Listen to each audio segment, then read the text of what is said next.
დღეს ჩვენ პატივს მივაგებთ საქართველოს გმირებს, რომლებმაც ზუსტად 18 წლის წინ ყველაზე ძვირფასი სიცოცხლე შესწირეს ჩვენი სამშობლოს თავისუფლებას და დამოუკიდებლობას.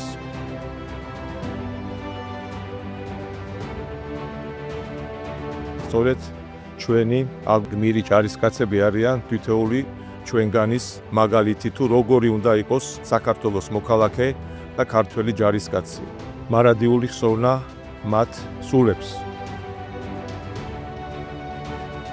მე მინდა ქედი მოვიხარო და მადლობა უთხრა ჩვენი გმირების მშობლებს, ოჯახის წევრებს, რომ ესეთი ღირსეული ადამიანები გაუზარდეს სამშობლოს.